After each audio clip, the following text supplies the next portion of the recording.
Alright, how's it guys? So in this video we're going to be covering this unit over here, which is the DMT 100 EU. The DMT stands for Dimmerstat, not that other thing you're thinking of. Okay, now this unit is amazing. I've had these units for about 7 years or so. I first imported them about 7 years back. I built my reptile park and I put a lot of these units in, and they're still working to this day. Obviously, like any electronic goods, you can have problems, some have issues, even like cell phones, the odd one can give a problem, but majority of these units are really spot on. So this isn't a typical thermostat, it is a dimmerstat. So what a thermostat does is it'll turn something on and off, okay? Now if your heat source is quite intense, alright, it's going to heat up very quickly, it's going to reach a temperature, it's going to turn off.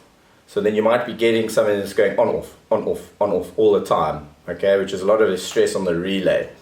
Okay, obviously the relay is there, it's meant to take a lot of on-offs, but eventually those things can pack up. So the nice thing about this unit here is that being a dimmerstat, what it'll do is it slowly increases the power. So you get a very gentle, slow heat, so it might take a while to heat up, but once it's at that temperature, it's extremely accurate. Now these units, I have found that most of them will control within 0.1 of a degree. So that's extreme accuracy. So something like this is really great for incubators, and then obviously a lot of other keeping of reptiles and things like that. So I've got these units with my albino gaboons, and I've actually find that almost every single one is just 0.1 of a degree out. Alright, so really extremely accurate, and the reason why it goes up very slowly or down very slowly is so that it gets the accuracy spot on and it holds it there. So you don't get this light boom boom boom boom on off the whole time, which is a great thing about this unit is you can preserve life of light bulbs. Now if you've got like a little 50 watt or 75 watt or even lower wattage light bulbs, even up to 100 watt, they can pop quite often. I'm sure a lot of you guys have been through many heat bulbs, especially like infrareds and things like that. So the nice thing is that this unit will actually save the life of the bulb because it's turning it on very gently, getting to heat and holding it there. Okay, whereas a normal thermostat is going to be on off, and it can blow those units. Now, there's nothing wrong with having a normal thermostat that just does on off. If you look at this bulb, this is 175 watts. Okay, now that's quite a lot. So you'll be using this for like big pythons or something. Now when this goes on off, it can handle it. The filament, the wire that glows inside the light, okay, it's quite thick, it can handle that surge of energy, no problem. Whereas there are smaller wattage lights, a lot of the time that sudden surge of energy and they just pop, and you're losing money like that often. Okay, so a unit like this can really save you on those. Now, more about this unit, we're going to cover quite a bit about it. I want to try and cover all sort of aspects. So what we're going to do is we're going to cover the programming and everything of it and how this actual unit works. And then also more towards the end of the video, we're going to cover really cool tips on how to use these units. Not just the standard way, but other ways that I've sort of come up with, which will work really nice for some animals. Okay, so as you can see in this unit, we've got the temp area and then the timer. Okay, so obviously the temp area, you've got a day and a nighttime setting. So for your animals that like higher basking temperatures during the day, when the sun is out, things are much warmer, and then at night it's going to cool. You can give them a nice natural drop, which is awesome. Okay, very nice for a lot of high-end species or just any animal in fact. Okay, it's more natural than having that constant 30 degrees all the time or whatever the temperature you set it to. And then we've got the timer socket over here. Now this you can either use for lights, give your day and night, 12-hour to 14-hour cycle depending on the time of the year and so on, and the species. Or you can use it to control fans. Maybe some people use something like this for plants, or you do want to use it for a fan to change air in an enclosure. Not many people do that. I myself do. I've got little computer fans that change the air now and again, but those normally just set on a separate timer. So lights is the main thing most people are going to use this for. So it has got 4 on and off functions, which you can set for any time, on and off, up to 4 times. Okay, so really cool units.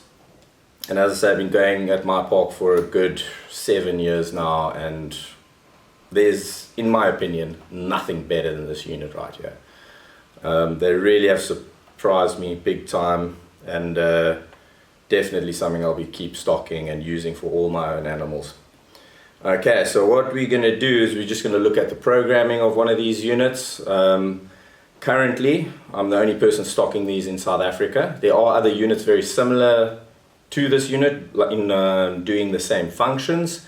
I've experienced some having problems with not maintaining memory. So with all the load shedding you have to go there and reset the thing every time. So, but that's again, it could just be a factory default. The rest of them could be 100%, but I think I've got like 3 like that.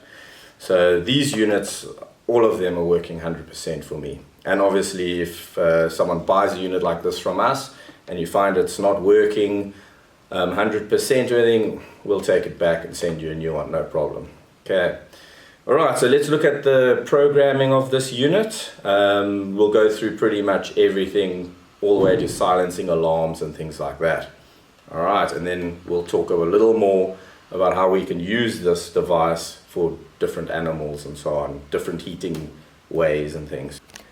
Okay, so we're just going to go through the programming of this unit quick. So we're just going to plug it in, turn it on. Alright. Okay. Alright, so you can hear it's busy moaning because the temperature is too high. So the AH is just the high temperature. So we just push any button, it's going to silence that. It's also got a little plastic film over here. Okay, now on camera it looks like there's funny marks. The lights there look a lot worse than when it does in person on display. Alright, so what we're going to do is go into the settings of this unit. You can see the screen also goes dark, and that's to say if you're sleeping in your room and you don't want this blue light in your face, then you can always just wake it up with a touch of a button to see what your temperature is. Okay, so to unlock the unit, I'm not too sure if it'll be locked right now, but you hold set and down. Okay, holding set and down will unlock it. You just hold it for about 5 seconds until you see that LOC. Okay, then we hold down set to go into the settings function for 5 seconds as well. Come on. See, I did actually lock the unit. 1, 2, 3, 4, 5. Okay, and then set 1, 2, 3, 4, 5. Okay, so factory settings is 28 degrees. It's really warm in here today in this warehouse. That's why it's at 30 odd already. So what we're going to do just for this demonstration is we're going to put it up to say 35. Okay, so you can see you can set into 0.1 of a degree. Okay, so let's set it 35. That's the daytime temperature. Now we're going to the nighttime temperature, and say at nighttime, you know, we want a temperature drop down to 25. Okay, these are obviously extreme, it's just for an example. Depending on what animal you're keeping, you can research what's good and what's bad. Okay, and then here the 5.0, that's the alarm. Okay, so if there's a rise in temperature past your setting or below, I think it goes up to 10. Yeah. Okay, up to 10, the alarm will sound. This alerts you to, hey, something's going wrong, come check it out. Especially if you've got eggs in the incubator and you want it to be accurate, you can set the accuracy. Okay, so we're just going to put it down back to about 5, which is a fairly safe margin to work in anyway. Okay, so that's just the temperature settings. Now, assuming it's still flashing, we're in the settings zone. Just hold set down again for another 5 seconds, and this is to go into the timing. Okay, so the first thing that pops up is the clock. What's the time? Okay, I'm not too sure what the time is. Let's say it's 4:47. Okay, set. You can change the seconds. You can even change the split. Minutes, and then the seconds. Okay, and then day/from. That is when you want your daytime temperature to start. 8 in the morning sounds fine to me.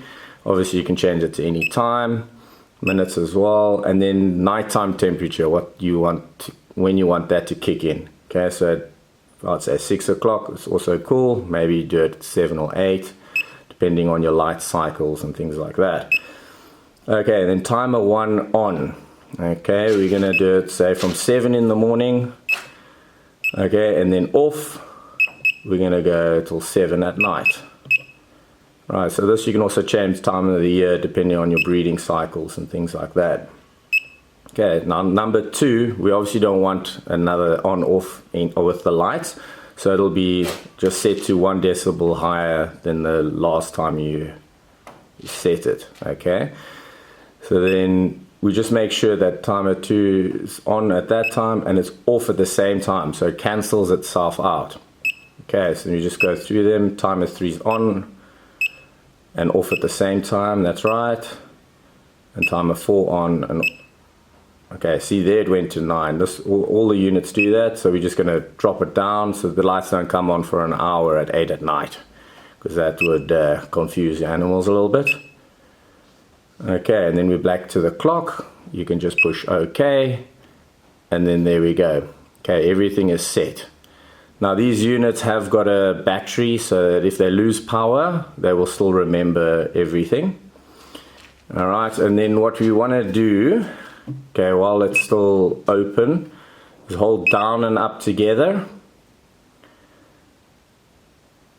for 5 seconds, and you see it says off.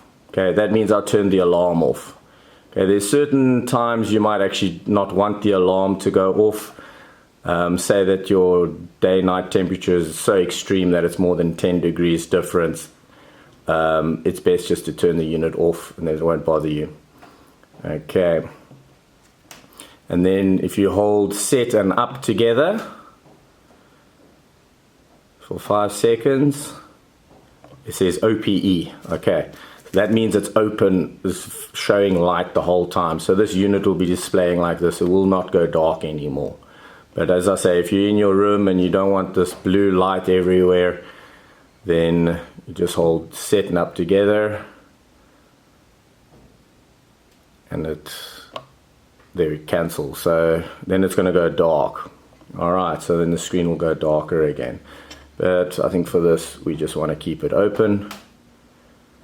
Okay, so then we covered pretty much everything on the unit itself now. It's pretty basic. It obviously comes with an instruction manual on all of that.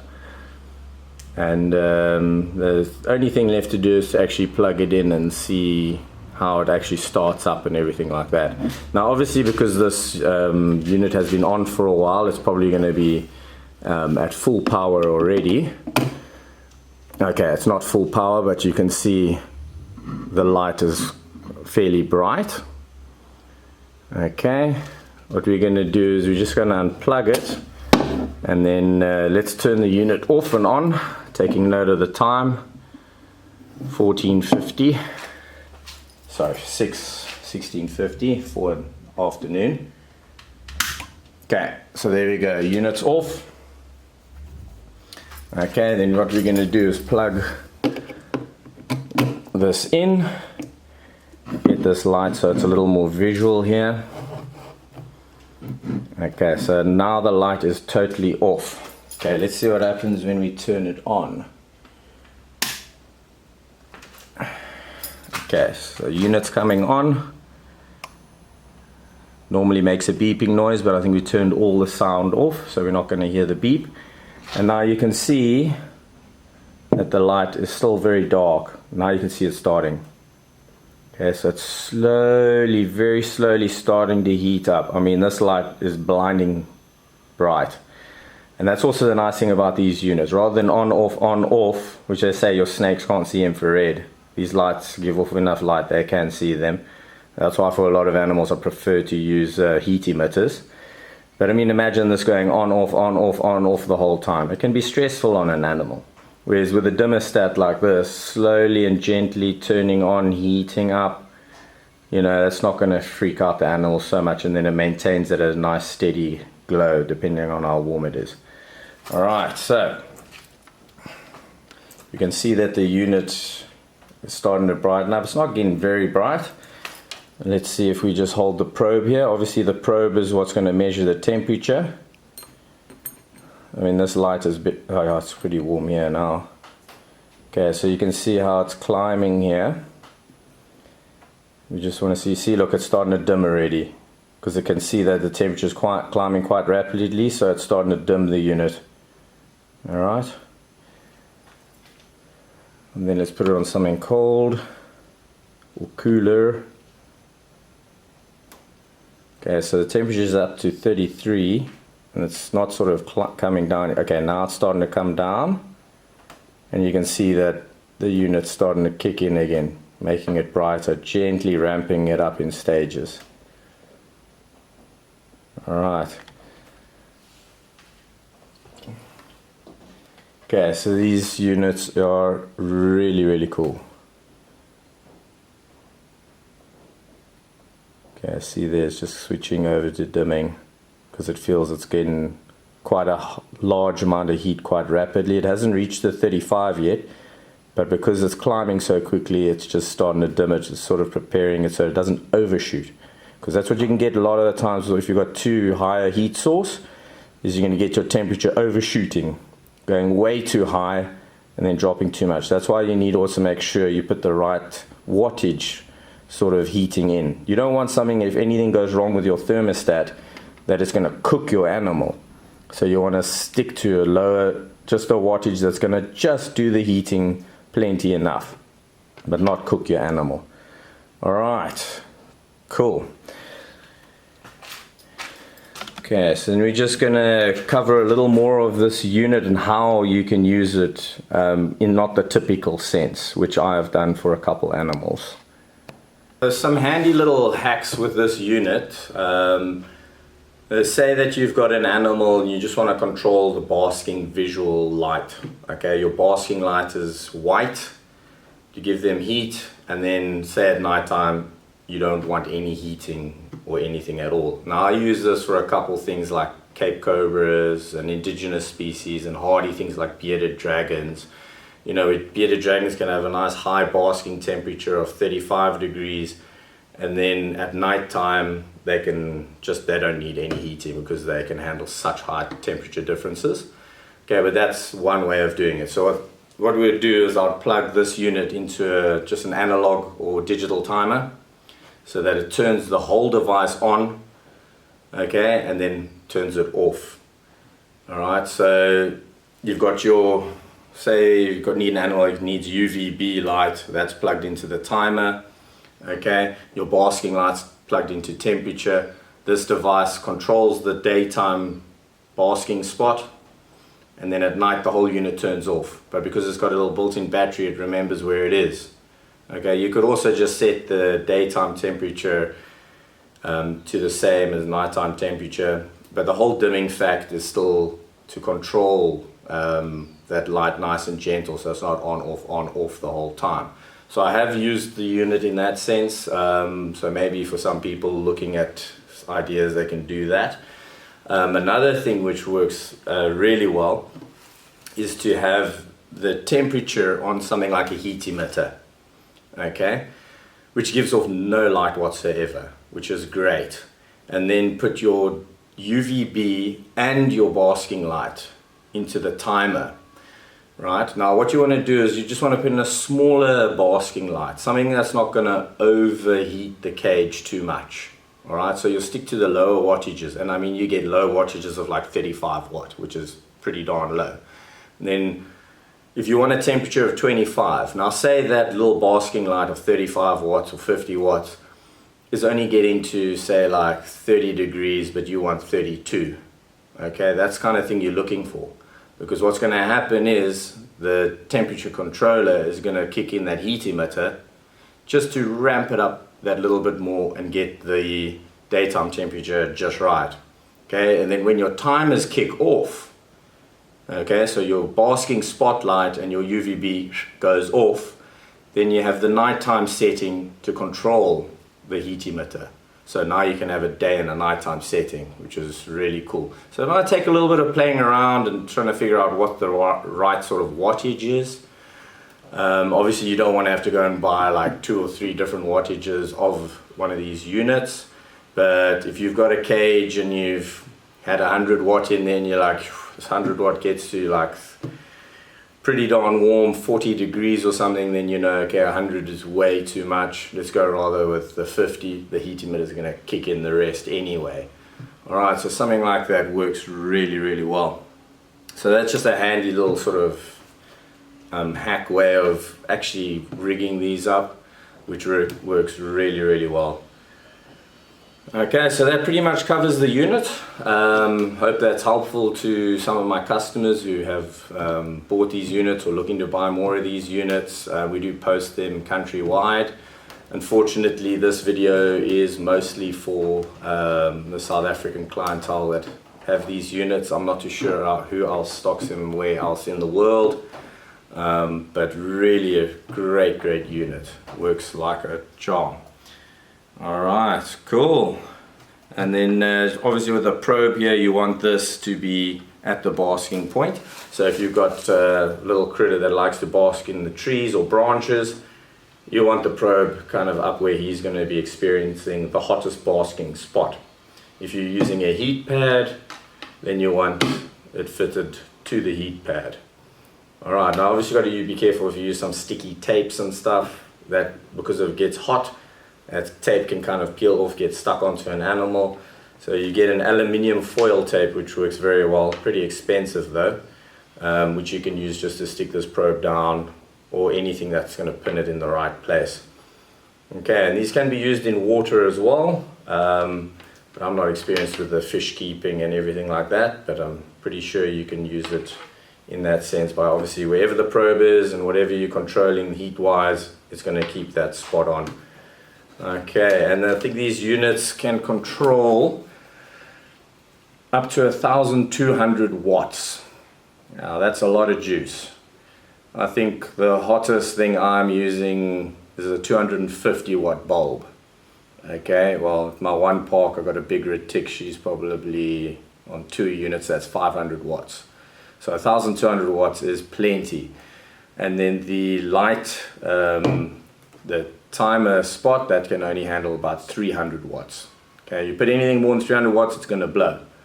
The nice thing about these units as well is that they've got a little fuse in here. So if there's any power surge or wires short or something, you're not going to blow the whole unit. You're just going to blow a little fuse. You can undo it here, open it up. There's a little case in here that holds a tiny little fuse. You can get a replacement, pop it back in. The fuse is like 50 cents or something, and then you're up and running again. So I've blown a few by doing stupid things and having something short and what have you, which is a bit of a problem, but at least you're not losing the whole unit. They still work. Okay, and as you can see with the Shuku fittings, they've got earth and live and neutral. Okay, so a nice Shuku plug like this one here, okay, it's also got earth. So you could earth all your things, because mostly a lot of heating things don't have an earth, but you could just run an earth wire from here onto a cage or metal stand or anything you're worried about it shorting, and that'll sort that out. So then rather than burning the place down, you're a lot safer with having a earth leakage going. Alright, cool. So that covers the unit. I hope I covered everything. I hope that helps. And yeah, happy hoping.